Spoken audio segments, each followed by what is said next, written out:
Hi everyone, thanks so much for coming today. This is the story of how I became roughly as strong as the average untrained man.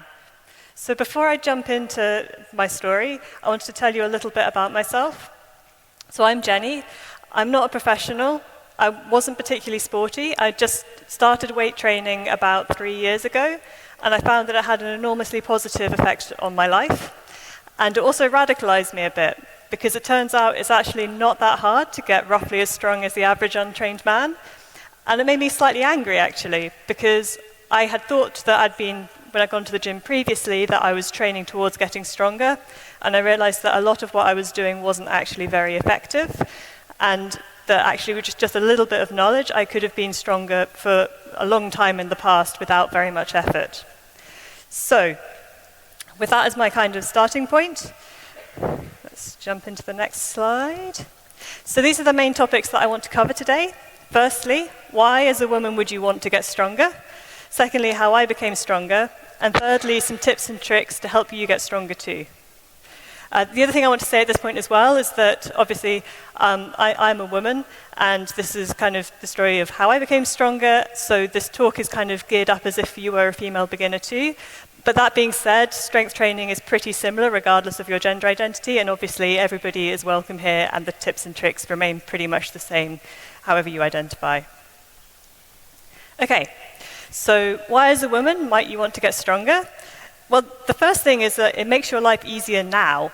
Life is full of picking up heavy things, and I have some examples, mostly from EMF camp, of me picking up heavy things.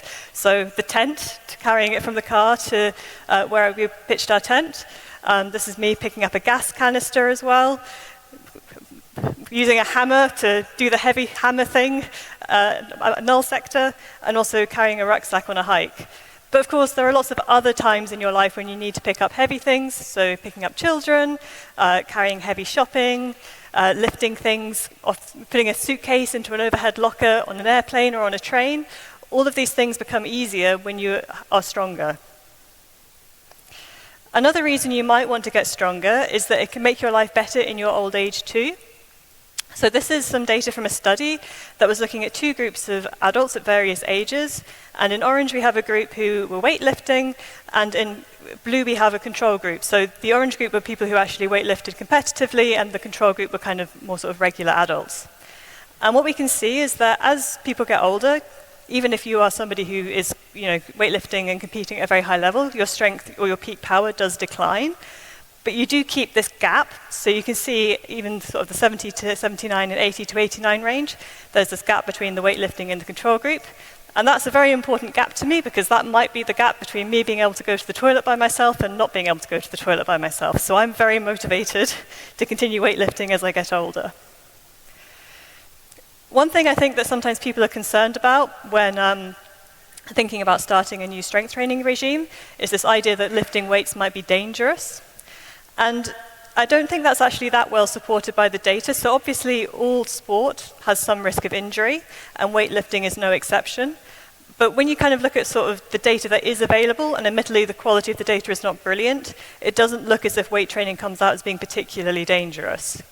So this is some survey-based data from high school athletes. And what that kind of suggests is that, well, firstly, rugby looks like you are relatively likely to get injured playing rugby. But compared even with things like athletics and soccer, weight training actually comes out as a relatively low risk of injury per 100 hours that you're doing the exercise. Another thing that sometimes people say when I kind of try to advocate for weight training is that they think they're too old to start, and that's definitely not true. There is actually quite good data to support this. So older adults can have big strength gains from heavy strength training. And what I have here is a figure from a meta-analysis that's looking at multiple different studies where they're all kind of based around this idea where you'll have a group of adults who haven't done any strength training, and then you introduce them to some sort of strength training regime. And you can see even when you're looking at adults who are over 80 years old, they're getting quite high percentages in strength gain per session, so in other words, how much they can lift each session.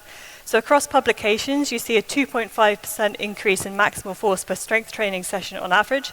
And like I said, that's even for adults who are over 80 years old. So it is never too late to start. The amount, the kind of peak amount of weight you could possibly lift might be smaller, but whatever age you start at, it's reasonable to expect that you can get stronger. Another one that people sometimes kind of stumble across is thinking, well, that all sounds nice, Jenny, but I don't think I can keep up a regular gym schedule. If that's the case, this is the sport for you. If you're the sort of person who every January thinks, right, this is the year, I'm going to get fit this year, goes to the gym for 2 or 3 months and then stops, strength training is a really great option. And the reason for this is that if you're doing cardio-based training, all of the gains that you get from that sort of 2 to 3 month training period will be gone within a few weeks, by and large. Whereas if you're doing strength training, it's a bit different. So this is data from a study where there was a group of women who were put onto a strength training program for 12 weeks. And as you can see, the amount that they were able to leg press increased over that time. And then they had this detraining period where they just stopped training altogether. And unsurprisingly, over that time when they then started their retraining at week 24, they had lost a lot of strength, but they weren't going back to where they'd started. They'd actually still maintained some of the strength gain that they had built up in that first 12 weeks. And then once they started retraining again, they quickly, within about 4 weeks or so, got back to where they were at the peak of their last training session and then exceeded it. And finally, another reason I think that sometimes people don't want to start strength training is that they're worried their body will change in a way they don't like. And in a way, I think this is the most complicated slide of the presentation because that's so personal. It depends on how you want your body to be. I guess I have a few thoughts that I want to kind of explore here, but I'm not going to claim that I've kind of got this all worked out. If people want to talk about it in the Q&A session afterwards, I'm very up for a conversation about it. But the first thing I want to say is I think the idea that women's bodies should be small and dainty and implicitly weak is one of these kind of subtly toxic, misogynistic ideas that we should challenge. There's nothing wrong with being big and strong and a woman. And the other thing that I guess I would also want to say here is that actually it's quite difficult to gain significant muscle. I think that a lot of the images we see are people who take quite a lot of steroids. But actually, if you're not doing that, it's quite difficult to get really muscly. So for example, I can deadlift about 75 kilos, which is not a huge amount in the grand scheme of things, but I look pretty normal, and it's a lot more than I could lift before I started training. So certainly if your goal is to get about as strong as the average untrained man, for most people that wouldn't come with a huge amount of muscle mass gain, really. Okay, so hopefully I've motivated you to think, okay, I want to start strength training. So the next thing I want to do is to walk a little bit through my strength training journey. Okay, so this is my life in athletic achievements. It's not very impressive because I am not very athletic. So my first sports day, age 5, I came last in everything because I just did not care. And then I finished primary school and I was picked for 0 sports teams, which was perfect because I hated PE. The highlight of my school academic athletic achievements was in secondary school when I was a reserve on the hockey B team. And I think I played 1 match in the entire term, and that was perfect. There was then about 10 years where I didn't really do any significant exercise at all. I probably occasionally went for a run and things like that, but there wasn't really any structured exercise happening in that time. I got my first ever gym membership around the age of 25. I then started climbing or bouldering a few years later. And then at the age of about 29, I started lifting weights. And within a few months, I became roughly as strong as a man. Yeah. Thank you. But interestingly enough, you might think, okay, so when you got your first ever gym membership, that was when you started building strength, right? No. I didn't really start building any significant strength until I started bouldering. So what was going on there? Because I was actually trying to build strength when I first joined the gym. I was going to body pump classes where it'd be a big room of people and you'd pick up these light weights, and then there was the dreaded squat track where you would do squats continuously with your 5 kilo weight for 6 minutes. And I thought, that was really hard. Surely that means I'm going to get stronger. But I didn't. So what was that all about? And the reason that I wasn't really getting any stronger when I was doing that sort of thing is because I didn't understand the concept of progressive overload. And this is a really important concept. Basically, if you understand this and you can apply it, then you can probably get stronger. And it's not very complicated. I was quite angry when I learned about it and then applied it and it worked, that no one had told me about it before, because I could have just been doing it. So essentially, if you want to do a progressive overload-based strength training program, The first step will be you need to decide how many reps and sets you want to do of your chosen exercise. And these should be small numbers. This is important. So, for example, you could be doing 3 to 8 reps of your exercise for 3 to 5 sets. So that would mean, for example, let's say you decided you wanted to do 5 reps and you're doing squats. You would do your 5 squats with your weight, then you would rest for a minute or 2, and then you would do that 3 to 5 times. And then you need to choose a weight for your exercise. So the weight that you choose should be challenging but not impossible for your chosen number of reps and sets. It's okay to, for example, be a little bit wobbly when you're coming back up on your final squat, and the final set should probably feel reasonably tricky. But you shouldn't be kind of like, injuring yourself or falling over or anything like that. That means the weight is too heavy. And then once you can complete the exercise with good form for your chosen number of reps and sets, you should increase the weight or the number of reps, but you shouldn't be doing more than, say, a total of about 25 or so reps over all of your sets. So, for example, if you're doing 5x5 sets, so that'd be 5 reps and 5 sets, then you shouldn't increase the number of repetitions you do anymore beyond that. You should just increase the weight if you are able to do it for 5x5. And then you just keep repeating this. So you keep on increasing the weight until you can do it for your chosen number of reps and sets. And then once you're kind of comfortable doing that with good form, you just keep going until eventually you'll find that you can't do it anymore. So once I started applying this, actually, I got stronger really quickly. So this is some data from my first 3 months of weight training. So this was for a deadlift. So for anyone who doesn't know, a deadlift is the lift where if you have a barbell on the ground, you bend down, pick up the barbell, and then put it back on the ground. So quite a useful lift. It's quite functional because you're picking up things all the time in your life, right? So yeah, once I started doing progressive overload, we start off in March at about 40 kilos. I already was reasonably strong because I've been climbing for a bit. And then by the time that we got to mid-June, I was able to deadlift about 72.5 kilograms. And 60 to 80 kilograms is considered to be about a standard beginner deadlift weight for an untrained man. Hence my claim that I'm kind of nearly, roughly as strong as the average untrained man. Okay, so hopefully you're feeling motivated now that this is something that you can do too and that you want to do. So how would you get started? So before you start lifting, I do have some health and safety advice. I am not a professional, and strength training, like all exercises, carries a risk of injury, and any strength training that you choose to carry out is obviously at your own risk. Please be sensible. If you have a health condition that might affect your ability to exercise safely, talk to a doctor before you start strength training, and don't ignore injuries. If you have any persistent pain during or after strength training, again, talk to a medical professional. All kind of common sense stuff. I also have some lifting-specific safety advice. So if you aren't sure how to use gym equipment, ask someone to show you, preferably a member of staff at the gym. Don't just try and guess, because especially if you're doing things with heavy weights, that is, again, how injuries can happen. And some general advice. If you are lifting weights, always think, what would happen if I dropped this weight? If I lower the weight and can't raise it back to the starting position, what would I do? And if you're doing barbell squats or a bench press, always perform the exercise with safety pins. Squat inside and not outside the squat rack. So again, to show the video from the start, to kind of illustrate some of these points, this is me squatting inside a squat rack. Now, if you're looking at people kind of doing squats on social media, often you'll see them not squatting in the squat rack. I think the main reason for this is it looks better, because this is really busy. But it's much safer to do it like this, especially if you're just starting out, because you can see there are these pins where if I get to the bottom of my squat and go, oh no, I can't get back up, I don't just get crushed under the bar. I can just lower the bar onto the pins and then crawl out from underneath. And it's a little bit embarrassing, but the only thing that's been damaged is my ego. So yeah, I would recommend doing this.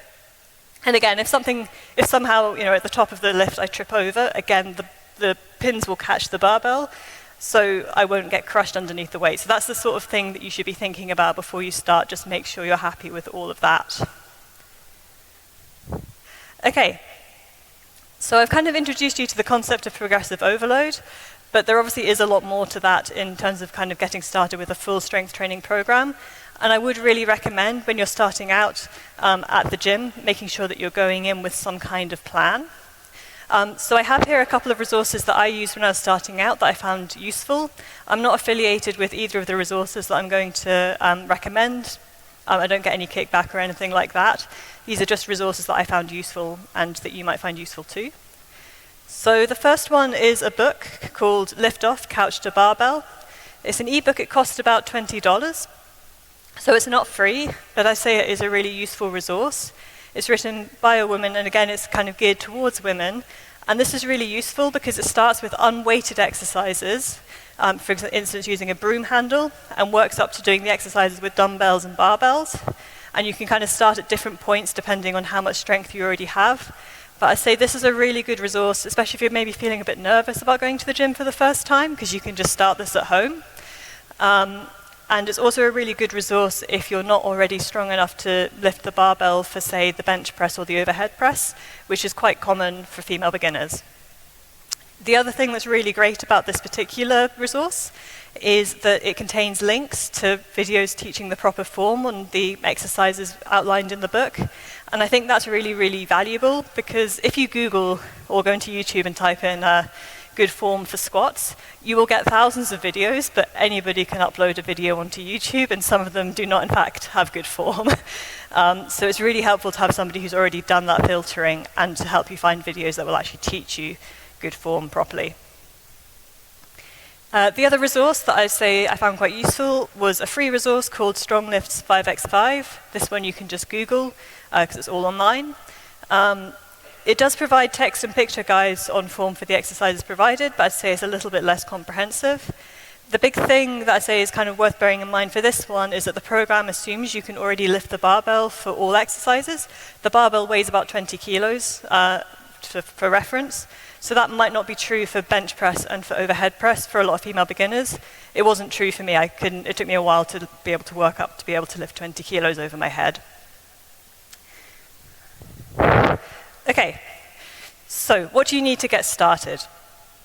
You need a flat pair of trainers. This is important.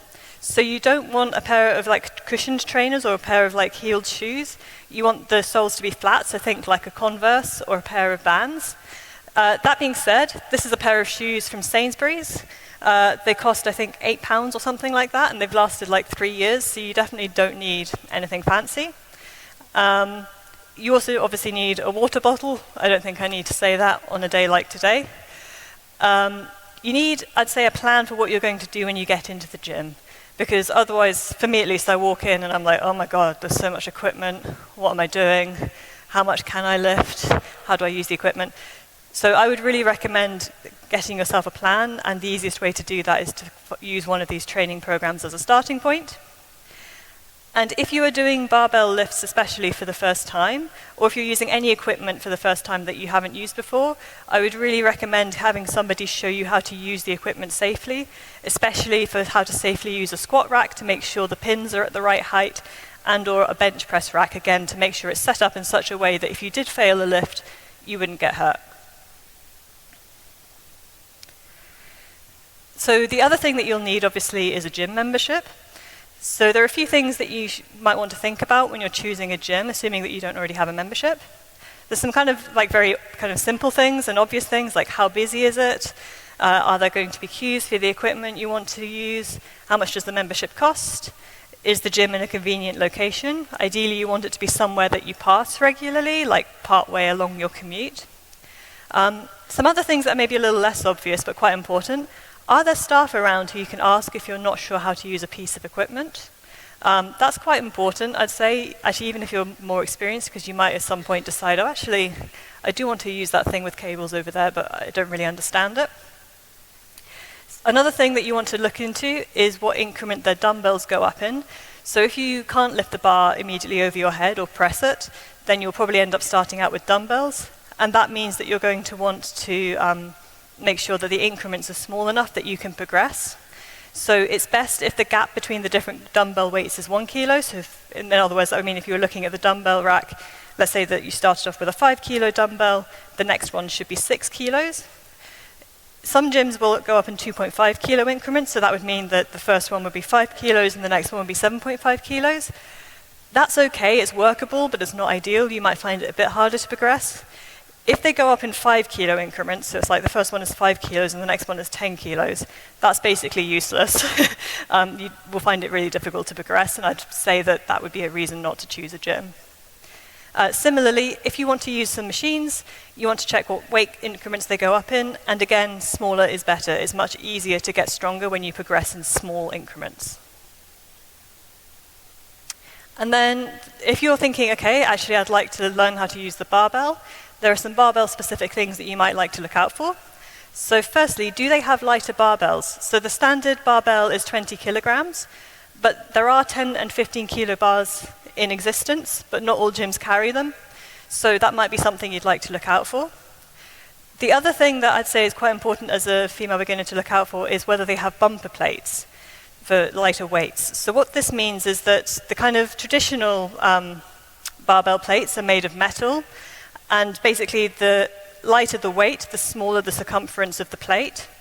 And that's problematic because let's say that you were like, okay, I want to start out my deadlift with 30 kilos, so with 2 5-kilo plates on the end of the 20-kilo bar.